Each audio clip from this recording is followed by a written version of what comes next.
سننے کے لیے سبسکرائب کریں راہ ہدایت بیان۔ اپنے آپ کو قربان کر کے میرے دوستوں بن لینا، اس کے لیے راہ خدا میں جانا، راہ خدا میں پھرنا، راہ خدا میں نکل کر دعوت دینا، یہ سب سے بڑا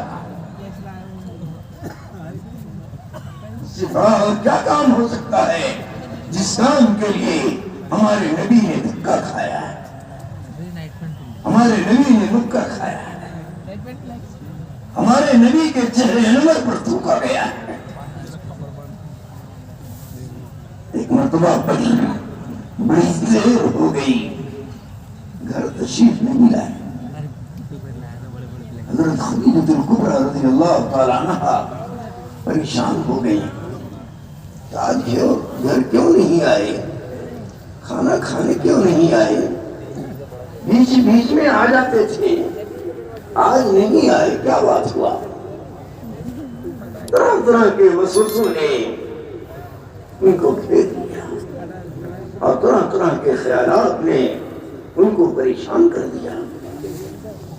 پھر اپنی بیٹی حضرت زینب رضی اللہ تعالیٰ عنہ کو بلایا اور کہا ہے میری بیٹی، آج تمہارا ابا گھر نہیں آیا، کھانے کے لیے نہیں آیا، میرے دل میں طرح طرح کے وسوسے و خیال آ رہے ہیں، کہیں کسی نے تیرے باپ کو پکڑ تو نہیں لیا، کہیں کسی تیرے باپ کو کسی نے مار تو نہیں دیا، کہیں کسی نے کہیں بند تو نہیں کر دیا، جاؤ یہ کھانا لے کر جاؤ اور یہ پانی لے کر جاؤ، تلاش کرو، تلاش کرو، مکے میں تلاش کرو، مکے کی گلیوں میں تلاش کرو، مکے سے باہر مینا کی طرف چلی جاؤ، جہاں مل جائے وہاں کھلا دینا، بغیر کھلانے واپس مت آنا۔ حضرت زینب رضی اللہ تعالیٰ عنہ گھر سے کھانا لے کر بڑی محبت میں، بڑے پیار میں اپنے ابا سے ملوں گی، آج بہت ساری چیزیں کہوں گی اور ابا کو کھلاؤں گی اور ابا کو پلاؤں گی اور ابا سے اپنے لیے کچھ مانگوں گی۔ تلاش کرتے کرتے کرتے کرتے جنت المعلیٰ کی طرف بڑھتی ہیں تو دیکھتی ہیں جناب رسول اللہ صلی اللہ علیہ وسلم تشریف لا رہے ہیں،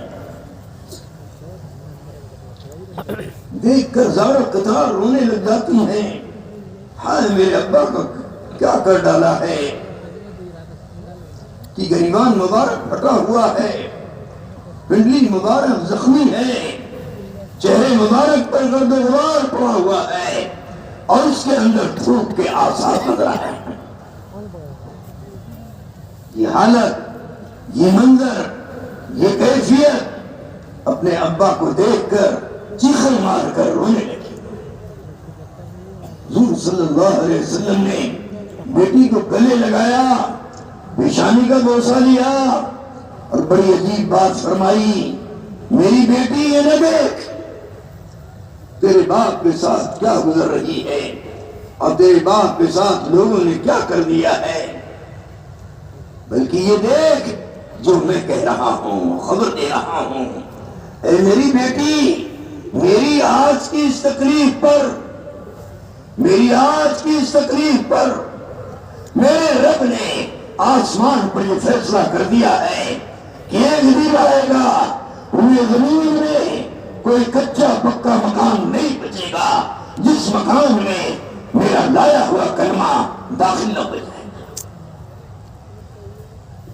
یہ آپ کی تکلیفوں پر فیصلہ ہو رہا ہے، یہ آپ کے مجاہدے پر فیصلہ ہو رہا ہے۔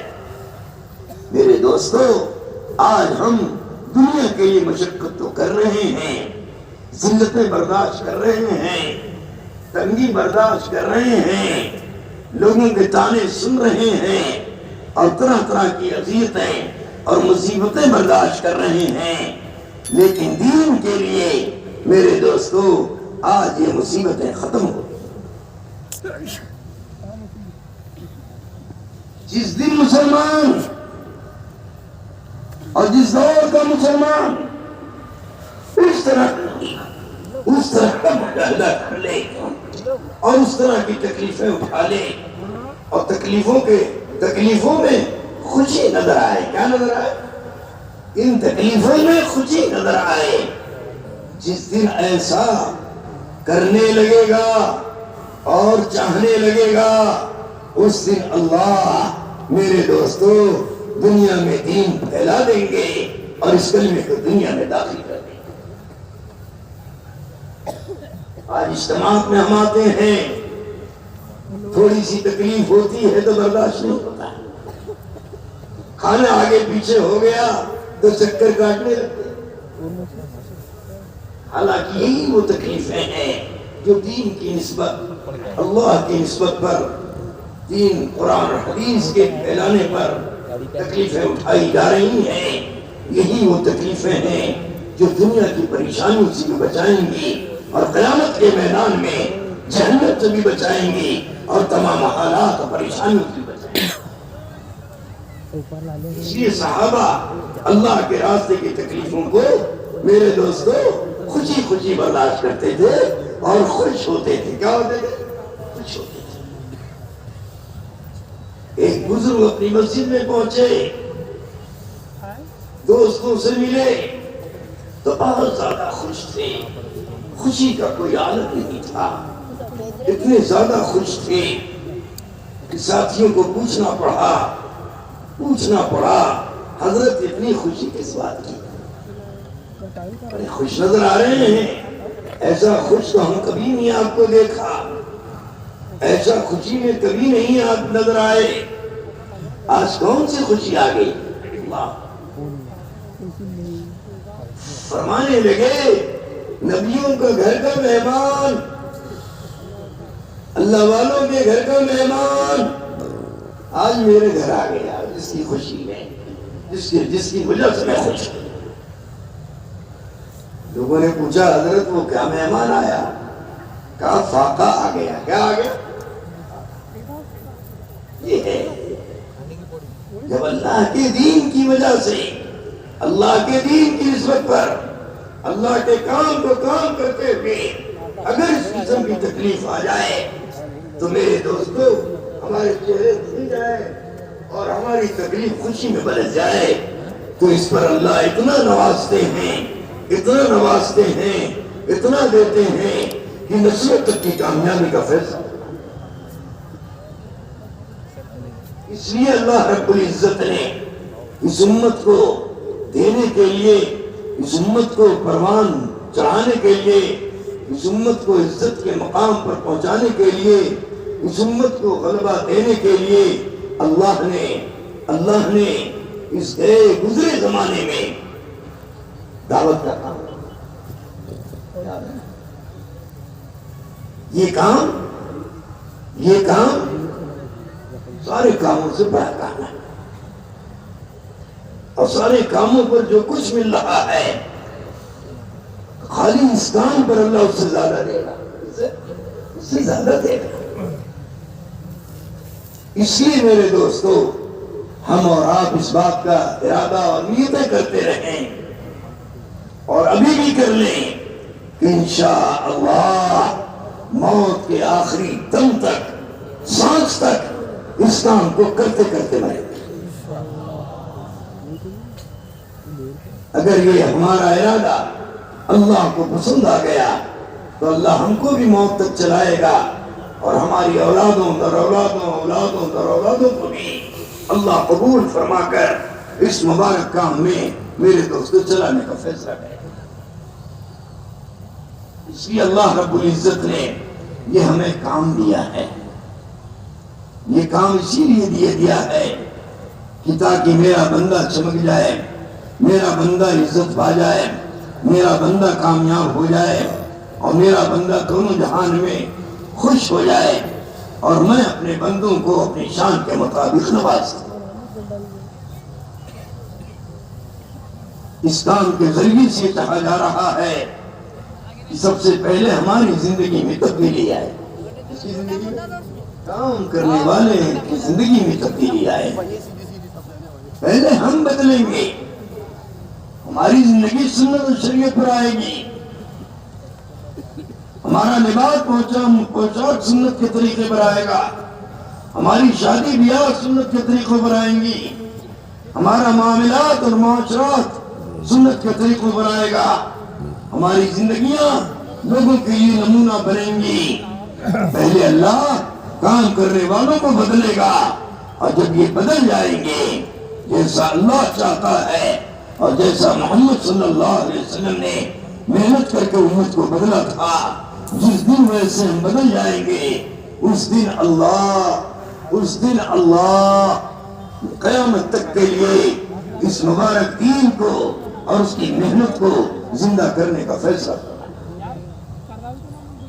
اس لیے سارا مجمع جو بڑی محبت کے ساتھ، بڑے ہی شوق ذوق کے ساتھ، بڑے ادب اور احترام کے ساتھ میرے دوستوں سن رہا ہے، یہ پورا مجمع آج اس میدان کے اندر اللہ کو دکھا دے کہ اللہ ہم تیرے ہیں۔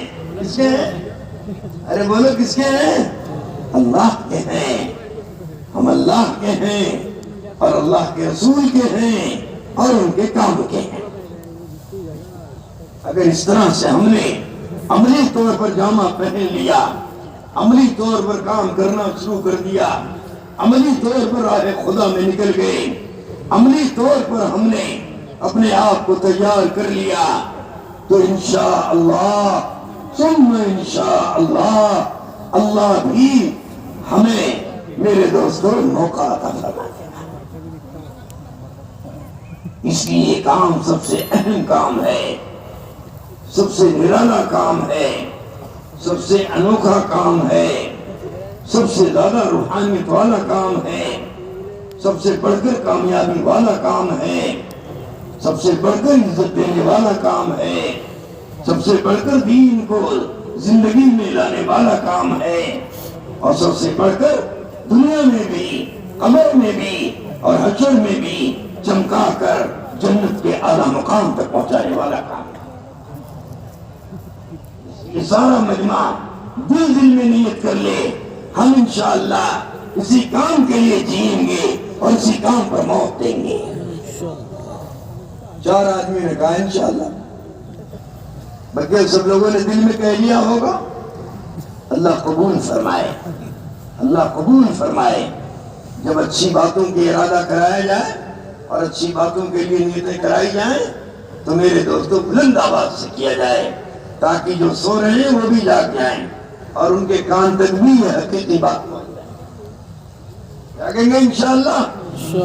گردن نیچی کر کے کوئی بات نہ سنے، اپنی گردن کو اونچی کرے اور متکلم کی طرف دیکھے، گھور گھور کے دیکھے۔ جتنا متکلم کی طرف اس کی آنکھ ہوگی اسی کے بقدر یہ بات اس کے دل میں پہنچے گی۔ تو اللہ رب العزت نے میرے دوستو اس دنیا میں 2 نظام چلایا ہے، ایک نظام ظاہری چلایا ہے اور ایک نظام غیبی چلایا ہے۔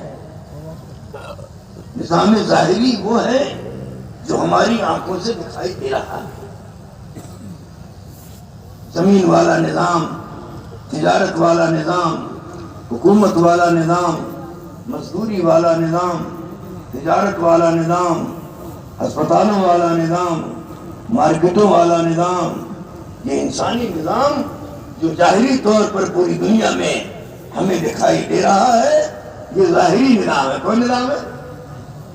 اور ایک نظام اور ہے جس کو غیبی نظام کہتے ہیں، جو نظر نہیں آتا، اور یہ سارا کا سارا ظاہری نظام غیبی نظام کے تابع ہے۔ غیبی نظام کے تابع ہے۔ غیبی نظام کیا ہے؟ وہ فرشتوں والا نظام ہے۔ کون والا؟ فرشتوں والا نظام ہے۔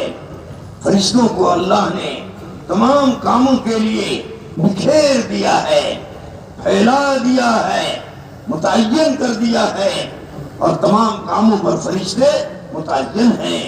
یاد رکھنا، حدیث میں آتا ہے جب بارش برستی ہے تو بارش کے ایک ایک قطرے کے ساتھ ایک ایک فرشتہ زمین پر آتا ہے، اور ہر آدمی کے ساتھ 2 فرشتوں سے لے کر 4 فرشتوں سے لے کر 6 فرشتوں سے لے کر علماء نے بتایا ہے 10 فرشتے ایک آدمی کے ساتھ ہوتے ہیں،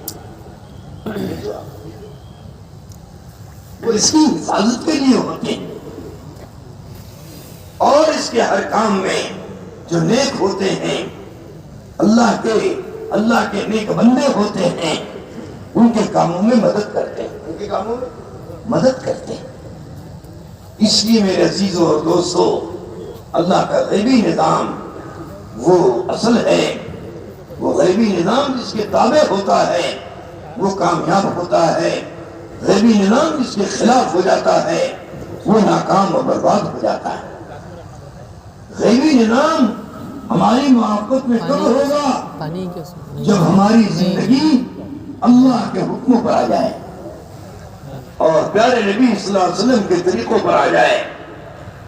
یہ 2 باتیں ہمیں کرنا ہے اور ہمیں اپنی زندگیوں کو اس کے مطابق بنانا ہے، پھر اللہ کا غیبی نظام ہماری مدد کرے گا، ہمارے ساتھ ہوگا، ہماری رہبری کرے گا اور ہمارے ساتھ رہ کر ہر لائن کی مدد میرے دوستو اللہ کے حکم سے کرتا چلا جائے گا۔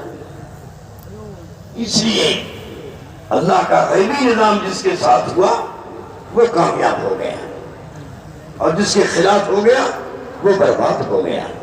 نمرود برباد ہو گیا، فرعون برباد ہو گیا اور قیس و کسریٰ برباد ہو گئے، اور جتنے اور نامعلوم کتنے لوگ اس دنیا میں آئے، لیکن سب کے سب اللہ کا غیبی نظام معاف کرنا ہونے کی وجہ سے سب کے سب برباد ہو گئے۔ اللہ کا غیبی نظام کس کی موافقت میں آئے گا؟ جو اللہ پر ایمان لائے گا۔ کیا لائے گا؟ ارے بولو کیا لائے گا؟ اللہ پر ایمان لائے گا، اللہ کی قدرت پر ایمان لائے گا، اللہ کی صفات پر ایمان لائے گا، اللہ کی بڑائی پر ایمان لائے گا، اللہ کی قدرت پر ایمان لائے گا، اللہ کے خزانے پر ایمان لائے گا، اور مرنے کے بعد کی زندگی پر ایمان لائے گا، اور اپنے یقین کو بنائے گا کہ اللہ ہی سے ہوگا۔ کس سے ہوگا؟ اللہ کی قدرت سے ہوگا۔ اللہ کرنے میں کسی کا پابند نہیں ہے، کسی کا محتاج نہیں ہے، وہ جو کچھ کرتا ہے اپنی قدرت سے کرتا ہے۔ خدا کی قدرت میرے ساتھ ہو جائے، خدا کا نظام غیبی میرے ساتھ ہو جائے، میں ہر حال میں کامیاب ہو جاؤں گا۔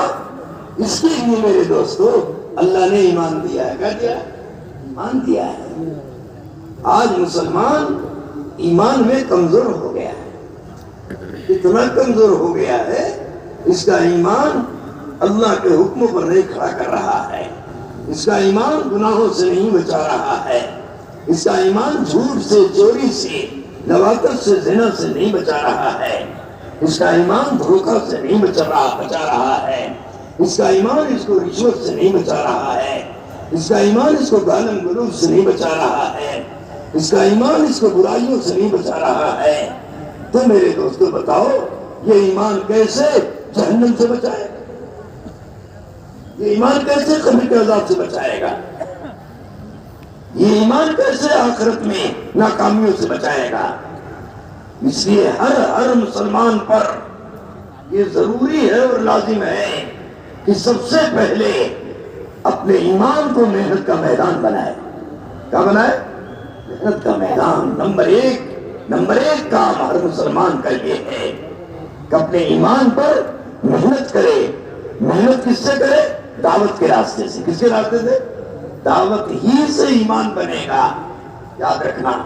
بقیہ بہت سارے کام ہے، دعوت دینے سے ایمان بڑھے گا، ایمان بنے گا، ایمان کے اندر حقیقت آئے گی، اور ہر خیر کا تعلق اور ہر خیر کا یقین اور ہر خیر کی محبت اس کے دل سے نکلے گی۔ اس کا نام ہے لا الہ۔ کیا نام ہے؟ لا الہ۔ لا الہ کے ذریعے سے ہر خیر کو دل سے نکالنے کی محنت ہے۔ سمجھا؟ ہم نے کلمہ پڑھا ہے، ابھی کلمہ سیکھا نہیں ہے۔ کلمہ پڑھا ہے، کلمہ سیکھا نہیں ہے۔ صحابہ نے صرف کلمہ پڑھا نہیں تھا، حالانکہ وہ عربی تھے، ان کو الفاظ سیکھنے کی ضرورت نہیں تھی، ان کو معنی سیکھنے کی ضرورت نہیں تھی، ان کو مطلب سیکھنے کی ضرورت نہیں تھی، ان کو اس کلمہ پر یقین سیکھنے کی ضرورت تھی۔ تو انہوں نے یقین سیکھا، اور صحابہ نبی کی صحبت میں رہ کر یقین سیکھا، حالات کے مقابلے میں یقین سیکھا، بھوک کے مقابلے میں یقین سیکھا، پیاس کے مقابلے میں یقین سیکھا، آنکھ کے انگاروں پر لٹائے جا رہے ہیں، اس کے مقابلے میں یقین بنایا، اور ان کا یقین 1 سال میں نہیں، 2 سال میں نہیں، 3 سال میں نہیں، 13 سال میں بنا۔ کتنے سال میں؟ ارے بولو۔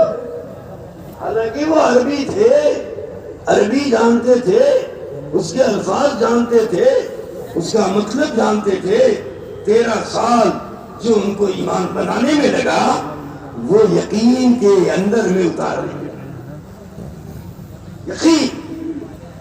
آج مسلمان سب سے زیادہ اپنے ایمان سے لاپرواہ ہو گیا۔ یاد رکھنا، ہر چیز سیکھتا ہے اور سیکھ کر کے کرتا ہے، آج تک اپنے ایمان پر سیکھنے کی کوشش نہیں کی۔ ایمان کے سیکھنے کا راستہ، ایمان کے سیکھنے کا سب سے بڑا عمل دعوت اللہ ہے۔ کیا بھائی؟ دعوت اللہ ہے۔ جب تک کلمے کا داعی نہیں بنے گا اور عمل کا داعی نہیں بنے گا، قرآن کا داعی نہیں بنے گا، علم کا داعی نہیں بنے گا، تب تک حقیقت کے ساتھ اس کی زندگی میں یہ صفات نہیں آئے گی۔ او نوجوان دیکھو، ہمارے آگے جھکنا شروع کرو۔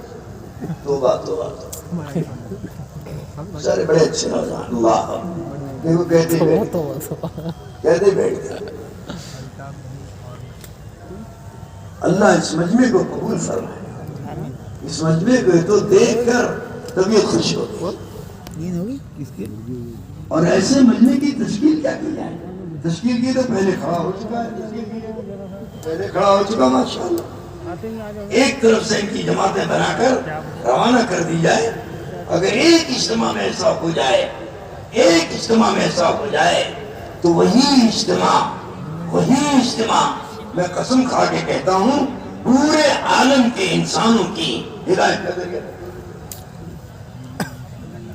لیکن ابھی ہمارا مجمع اس قسم کا نہیں بنا کہ سب کے سب راہ خدا میں نکل جائیں۔ سمجھے بھائی؟ ابھی تو لاکھوں میں سے مشکل سے 25,000 جاتے ہیں، یا 30,000 جاتے ہیں، یا 15,000 جاتے ہیں۔ اس سے زیادہ مجمع بھی راہ خدا میں نہیں نکل رہا، جس کے نتیجے میں دین پوری دنیا میں جیسا پھیلنا چاہیے اور جس حقیقت کے ساتھ لوگوں کے دلوں میں اترنا چاہیے، ویسا نہیں ہو رہا۔ اس لیے میرے دوستو یہ محنت کی جا رہی ہے، امت کا 100% مجمع راہ خدا میں نکلنے والا بن جائے، ایمان کی دعوت دینے والا بن جائے، عمل کی دعوت دینے والا بن جائے، اخلاق کی دعوت دینے والا بن جائے، اور پورے طور سے ایمان اور عمل کے ساتھ اور اخلاق اور محبت کے ساتھ، انسان اور ہمدردی کے ساتھ، سخاوت کے ساتھ میرے دوستو زندگی گزارنے والا بن جائے۔ اس کے لیے محنت ہے۔ اس محنت میں جتنا آدمی اپنے آپ کو لگائے گا، اپنے آپ کو تھکائے گا، اپنے آپ کو مٹائے گا، اپنے آپ کو تکلیفوں کو میدان میں اتارے گا، اور ہر ایک کی کڑوی کو صحیح برداشت کرے گا، ہر ایک کی لان تان کو جھیلے گا، برداشت کرے گا، تو اللہ جل جلالہ اپنی قدرت سے دنیا میں اسلام پھیلائے گا۔ یاد رکھیں، ہماری محنت سے نہیں پھیلے گا، ہماری اس محنت پر اسلام پھیلے گا جو اللہ کو پسند آ جائے، اللہ کو پسند آ جائے، اس پر اللہ دنیا میں اسلام پھیلائے گا، اور اس پر دنیا میں اللہ اپنے کلمے کو بلند کرے گا، اور اس پر اللہ اپنے نبی محمد صلی اللہ علیہ وسلم کے نورانی اور پاکیزہ طریقے کو ہر فرد مسلم میں، ہر گھر میں میرے دوستو زندہ کرے گا۔ اس لیے اللہ رب العزت نے اس مجمع کو میرے دوستو لے آیا ہے، اور اس میدان میں لا کر بیٹھایا ہے، سلایا ہے، کھلایا ہے، اور اللہ اس پورے مجمع سے چاہتے ہیں کہ پورا مجمع رائے خدا میں نکل کر دکھا دے ہم اللہ رسول کے ہیں اور دنیا میں کسی کے نہیں. سمجھے؟ یہ صحابہ کا مزاج تھا، ہر وقت رائے خدا میں نکلنے کا مزاج تھا، ہر حال میں اللہ کے راستے میں نکلنے کا مزاج تھا، ہر جگہ پہنچ کر اللہ کے دین کی دعوت میرے دوستوں دینے کا اور دین پر عمل کرنے کا مزاج تھا، جس کی وجہ سے اللہ نے صحابہ کو اور ان کی محنت کو ذریعہ بنا کر لوگوں کے لیے ہدایت کا فیصلہ فرمایا. ہم بھی اسی لیے اس کام میں لگے ہیں تاکہ صحابہ کو دیکھ کر چلیں. کس کو دیکھ کر؟ صحابہ کو دیکھ کر چلیں. ہمارا معیار صحابہ ہیں. صحابہ نے ہر لائن کی قربانی دی ہے اور ہر اعتبار سے اپنے آپ کو مٹایا ہے اور چلایا ہے. جب صحابہ کو دیکھ کر چلیں گے تو ہماری زندگی میں بگاڑ نہیں آئے گا، ہماری زندگی میں کمی کوتاہی نہیں آئے گی، ہماری زندگی صاف ستھری بنتی چلی جائے گی، انتہائی اخلاق محبت والی بنتی چلی جائے گی، انتہائی عبادت بندگی والی بنتی چلی جائے گی، انتہائی مجاہدے قربانی والی بنتی چلی جائے گی، اور ایک دوسرے سے محبت کرے گی اور ایک دوسرے کو محبت کے ساتھ چلے گی اور پورے عالم کو قیامت تک کے لیے محنت کا میدان بنائے گی. یہ اس وقت ہوگا جب ہمارے کرنے کا مزاج، ہمارے چلنے کا مزاج، ہمارے بولنے کا مزاج، ہمارے عمل کا مزاج، ہمارے اخلاق محبت کا مزاج صرف اللہ کے لیے ہو جائے. کس کے لیے بھائی؟ ارے بولو کس کے لیے؟ اللہ کے لیے ہو جائے تو پھر کام کرنے میں بھی مزہ آئے گا اور کام پر چلنے میں بھی مزہ آئے گا اور کام پر قربانی دینے میں بھی مزہ آئے گا اور کام پر اللہ کے وعدے کو دیکھ کر خوشی محسوس ہوگی اور پورے عالم میں پھرنے کی یہ چیز چاہیے. چادر بچھا دے. اللہ اس پورے مجمع کو اس طور پر قبول فرما لے. یہ بہت اچھا صوبہ ہے، چھوٹا سا صوبہ ہے، لیکن حقیقت کے اعتبار سے، نورانیت کے اعتبار سے، روحانیت کے اعتبار سے، اخلاق محبت کے اعتبار سے، دینداری کے اعتبار سے میرے دوستوں بہت آگے ہے اور بہت زیادہ اللہ کی طرف متوجہ. اللہ تعالیٰ اس پورے مجمع کو پورے عالم کے لیے قبول فرمائے. اس لیے میرے بھائی اللہ والے دیکھو بھائی، اللہ قبول فرمائے. مدعا رکھنے آئے بچائے تو کام کو کام بنا کر کرنا ہے، کام کو کام بنا کر کرنا ہے اور کام کے لیے جس لائن کی بھی قربانی دینا پڑے اس لائن کی قربانی دینا ہے. اس کے لیے ہم لوگ اجتماع گاہ میں آئے ہیں. سمجھے؟ گھر چھوڑ کر آئے، دکان چھوڑ کر آئے، بیوی بچے چھوڑ کے آئے، ماں باپ بوڑھے ماں باپ کو چھوڑ کر آئے، اپنے نوکر چاکر کو چھوڑ کر آئے.